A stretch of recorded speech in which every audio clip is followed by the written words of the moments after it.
आज करोड़ों लोग एआई यूज़ कर रहे हैं, पर 1-2% लोगों को ही पता होगा कि इसका एक्चुअल मैथ कैसे काम करता है। चलो आज इसका मैथ समझते हैं। हमने कुछ इनपुट दिया और ये हमें आउटपुट देता है। इनपुट यानी प्रॉम्प्ट और आउटपुट यानी इसका रिस्पॉन्स। तो बीच में जो प्रोसेस हुआ वो कैसे हुआ उसको समझते हैं।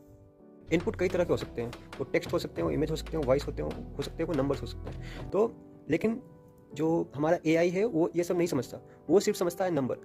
तो अब नंबर को समझते हैं। सबसे पहले वो हमारे इनपुट को वेक्टर में कन्वर्ट करता है। वेक्टर ये क्या होता है? एक नंबर होता है। अब वेक्टर को समझते हैं। वेक्टर 1D 2D या 3D नहीं होता, इसमें हजारों डायमेंशंस होते हैं जिसको आप ज्योमेट्रिकली इमेजिन तक नहीं कर सकते। आपने स्कूल में 2D 3D तो पढ़ाई होगा।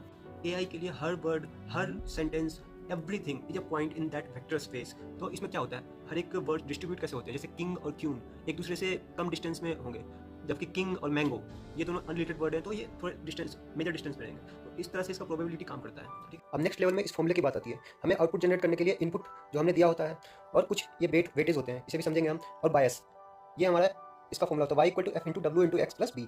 तो समझते हैं ये फॉर्मूला वर्क कैसे करता है। जैसे हमने कोई भी इनपुट दिया, एआई ने उसको वेक्टर में कन्वर्ट किया। अब वेक्टर क्या होता है, एआई, अब ये बहुत सारे लेयर्स में होता है, ये प्रोसेस बहुत सारे लेयर्स में होता है और हर लेयर में ये फॉर्मूला होता है और हर एक बार इसकी वेट की वैल्यू अलग अलग होती है।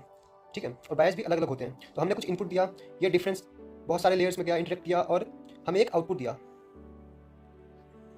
अब इसमें मेजर प्रॉब्लम क्या है कि जो इसने आउटपुट दिया, इसके पीछे जो इसने मैथ लगाया, अगर वो हम इससे पूछें तो वो एक्सप्लेन नहीं कर सकता। इसे ही हम बोलते हैं द ब्लैक बॉक्स प्रॉब्लम।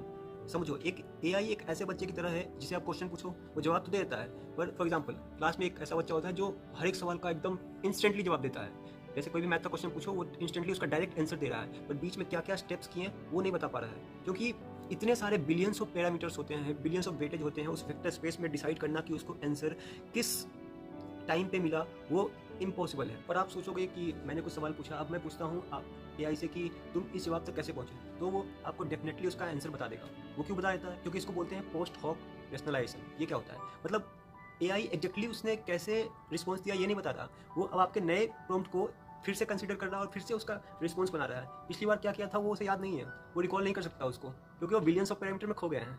अब इसको बोलते हैं द ब्यूटीफुल लाई।